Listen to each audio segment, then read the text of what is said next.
Welcome to this session. I'm going to continue and we will spend the next 1.5 hours talking about a topic that has been well motivated so far, applications of machine learning to cybersecurity. And this is a topic that's interesting because people who do machine learning care about security, and people who do cybersecurity care about machine learning, like Tim has alluded to making sure that we can take advantage of the data that comes around it.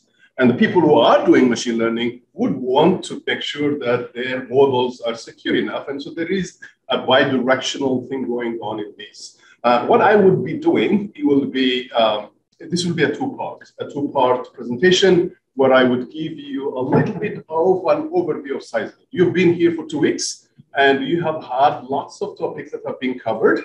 And I wanted to remind, and some of you have joined CySER a little bit later than others, and there are some of you who are maybe not that familiar with CySER. So I'll give you an overview, try to place things in context, and then the bulk of the presentation will be given by James Halverson, who is a real cybersecurity expert. He is a PhD student working with me. My name is Assefaw. You have been interacting with me since CySER has been started. My background is in computer science. My research area is in machine learning and data science and high performance computing. And things that have to do with graphs, also called networks, is my area that has stuck around with me for a very long time. And I have an undergrad degree in electrical engineering. And so many of the topics that have been discussed today are close in some sense because I know the language. And this is an area where there is a lot of need for computational things. And in fact, in my career, that has been one of the things that I have benefited from. So I'm at ECS and I've been at WSU since 2014 with the School of Electrical Engineering and Computer Science. And this school is a fortunate place to be at because we've got the two disciplines in one department. And some of the interactions that you have seen that gave birth to CySER, and I'll talk about CySER in a second, is reflected in how the department is set up. And the talks that you've seen here and the activities we have are a reflection of that. And one of the advantages is you can get to colleagues and talk about what research they do. And I have interacted with the Power Group, with Noel Scholz in particular, a lot in the past. And some of the problems I work on have been used in some of the things that we do in the Power Group. So this is a two-part. We've got an hour and a half, maybe a little less than that. And I will do an overview of CySER. For those of you who are new to it, we'll get a quick introduction and some of the names. But my main goal there is to actually place the talks that we've seen. They were not random. And try to put them where they belong in some way so that you have. And you will get a chance to go through this material later on, and that's not the goal of this workshop, to have everything that you need to have all done today. And so I want to at least make sure that you have the proper context for understanding it. The bulk of the presentation will be done by James. We've worked together on the material, and there's some exciting things about machine learning in cybersecurity that James will do. So let's say 10, 15 minutes is what I will spend talking about now, and the remainder of the time will be for James. And when it comes to his part, he will break, at least give you a chance to have a 5 minutes break. But when I finish, he will just step in to come in. So what's CySER? When we had the first day, if you remember, we had Dave Field, the associate dean at the college, talk about this, and he mentioned Viceroy, that's Virtual Institute for Cyber and Electromagnetic Spectrum Research and Input. That's a mouthful, but that's what Viceroy stands for. And this is an initiative that's funded by the Department of Defense and their Air Force Command. And we tried to respond directly to what this Viceroy call was. And the goal, as you very well know, is to train ROTC and DoD aligned civilians in cybersecurity at the undergraduate and graduate level. Many of you are undergraduates here, and that's the primary emphasis, but also there are some of you who are graduates and you have this role that you have been effectively playing as mentors, but also you are now taking part in some of the activities that are happening in more leadership roles. What our goal was to set up a consortium in the Pacific Northwest and 5 institutions are involved. And one of the goals, at least at WSU, was to come to a place to attain a center of academic excellence in cyber operations. And you've heard that term mentioned so many times so far. And one fortunate thing that has happened, as Partha Pandey, our director, mentioned in the beginning of this workshop, we are set up to start a new Bachelor of Science in Cybersecurity. An emphasis in Bachelor of Science there. This is the Bachelor of Science program, a new degree program in cyber operations that we will start and that we have gotten a state approval for to get started. Quick recap of the 5 institutions: WSU, Montana State University, University of Idaho, Columbia Basin College, which I have talked to a good number of you during this workshop now, and Central Washington University. And you see the people that are in each of these institutions who are leading, and there is a large number of people, especially at ECS from Washington State. And you probably have seen this name show up one way or another in the very many talks that have happened. So just so you see where they belong and how they have been. There have been some additional people joining and some people changing roles. And this is the slide that kind of shows you who they are and what roles they play. What do we do in CySER? We have these 3 thrust areas: cyber-physical systems, AI and machine learning, and socioeconomic networks. This was the best way we came up with to try to define what our trusts are. And this flourish type of figure here shows you within this trust what we are trying to do, and the greenish things are telling you which category you belong to. The vast majority of your undergraduate programs doing Bachelor of Science in Computer Science. Some of you have joined just about when you are to graduate. Some of you are fortunate enough to be early on to do all of the requirements that are needed here. But for all of you, I think there will be something that will be, you will benefit from having to finish these 2 initial years of the CySER program.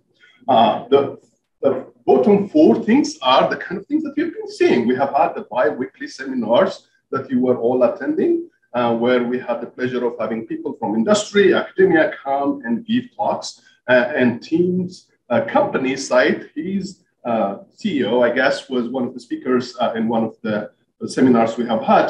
And we've seen a number of current topics coming up and some things that are related about careers.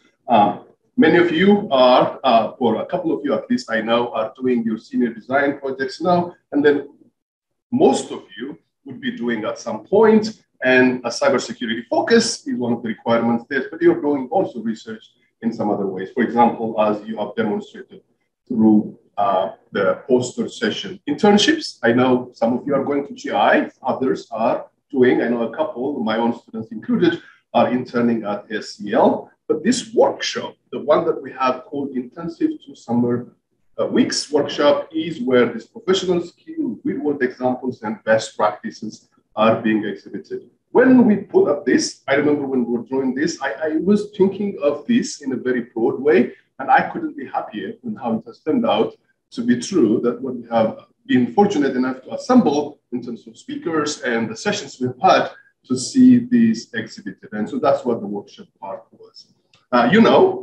You are either heading to one of these 2 certificates, the CAECO Fundamentals, which has got more requirements in new courses and other activities that you will have to do. But there are some of you who are not in computer science, especially our OTC students, that you would do the CySER basic certificates. Both of these certificates have been approved by the Senate, and it's been just a year since CySER started, as you know.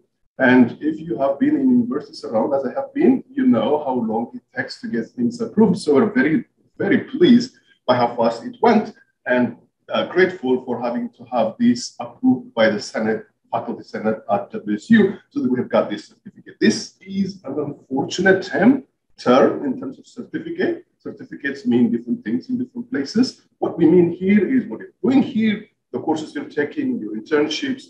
And so there is a lot more than what traditional certificates would do in other places. Those of you are graduate students would have a CySER Advanced Certificate that would at least show the involvement that we have had so far, but this is not in the books yet. When the university decides to see where we fit in, that might come. So for those who have had asked that question before, the CySER Advanced Certificate is in the works, but you will get a certificate to indicate what you have done so far through this program.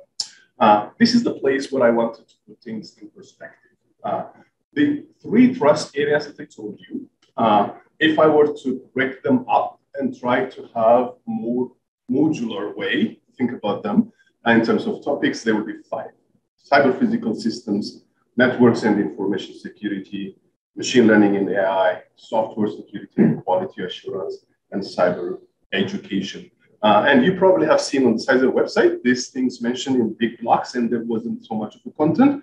But this is an excellent opportunity now during these 2 workshops, 2 weeks that we've had in this workshop, to see what we mean by them. Sometimes this could be catchphrases, sometimes they could be big umbrellas where you don't know exactly what it means, but now you know. So this is a good example of the saying, what does this mean, will be to give them a concrete example. And so there were some cases or examples or demos, if you like to, in each one of these areas. So what Nate Kip of SEL did on the very first day was on industrial control systems, and you probably have heard Tim bring that up again. And one more, was also talking about power. Now that is one example of cyber physical system. This will be a place where you would have very many of the topics that were covered, the presentations that were covered would belong in. I'm going to tell you a little bit about them and try to mention some highlights, but also a little bit of a caveat. There could be a topic that could belong to more than one group. There could be a problem that started in cybersecurity, and we have a tool to solve it using machine learning. So we could put it in machine learning. But if I were to go by the nature of the problem, it might have started in cyber physical systems. I could have placed it there. So this is not going to be the only way to do it, but for the purpose I have and for the contextualization, this will do a fine job. What Noel and team did today on power grid security and security at large, especially but what team did, is an example of cyber physical systems. But team's presentation could have gone to all of these 5 places, and I could easily have put his name in all of them without any kind of doing disservice to what he did. What part I will be talking about tomorrow, when you hear about on-chip communication, is cyber physical systems. Then we're getting small systems and how do things that are happening in terms of communication and interconnection on a single chip happen. That will be maybe a little bit of a prelude to his talk. What Arda, who is a mechanical engineer, will be talking about simulation of cyber attacks. I could place it. I was tempted. This was placed last night. So if there is a name that I have misplaced when I was tired, I apologize, but I think I have done all the names right. Networks and information security, the other category. One of the best examples I would give you for this is what Larry Holder did on graph mining for insider threat detection. But you may remember, if you see the second half, or maybe the last one third of it was on anomaly detection, there was a lot of machine learning. But graphs for the topic, and that excites me very much. That's what I told you is one of my big areas. I teach a course on network science at the graduate level, and cybersecurity is intimately related. In fact, one of the places where people who are doing intelligence in a serious way, including in the military institutions in the country, network science was born there. There are books written on them. Networks for the purpose we have now are not networks like we think of them that we have been discussing in many of the topics now, but the abstract representation of entities, and you've got relationships between them. And what algorithms would you do to study the structure? What algorithms would you do? How things would propagate through them? And Larry's presentation was a good example. On the information security aspects, what Rob Crossler and Julia, who's sitting there, did on behavioral threats and cyber warfare would belong there. And I think they did a good job on giving us what risk analysis could mean, and you had a great participation in the class that was happening. Machine learning and AI, what James will do is an excellent example. What Jana will do tomorrow on human-in-the-loop anomaly detection is another place where you would see machine learning used. And I think it is tomorrow afternoon, so today afternoon, I see you around, or there will be some clustering techniques using self-organizing maps for software vulnerabilities. I want to take a moment and try to remind you what we did around software security and quality assurance. This will be another big group where you can map much of the things that have happened in week one belong there. But Anthony Kochmore, who is the Hoplites president, talked about trusted software builds in his presentation or in his remarks is an example. What Slatter did on securing supply chains in an organization is an example, and especially the digital forensics discussion or tutorial that Claim Uzuriata did is a place where you could see quality assurance and software security. Dave Wall's presentation on virtualization belongs there, and you will see two more that are yet to come. I think Kai will be talking tomorrow on smartphone security. That will be an example of software security. And Jim Alves-Foss's tutorial on reverse engineering could belong there. The last category is on cyber education, and Chris and James and Sola have done a session on instructional design that you didn't attend, but because we will make the recordings available, if you're interested, you can hear them. But you were fortunate enough to be on the team building and leadership exercise, which I have followed along online. That's one of the good things about being online. I was switching between the two and watching both of them. And I code both the flavor of them. And that's why you see these summary emails that I sent. And they were genuine. So I have seen them. And so there was some great example of cyber education and what Matt and James did on Saturday with military application use cases and cyber competitions is an example. So I wanted you to have this map and to see where things belong. And I'm going to stop here and bring in James, who will be talking about machine learning in cybersecurity. I'm sure you are not going to have questions for him, so I'm going to step out and let him talk.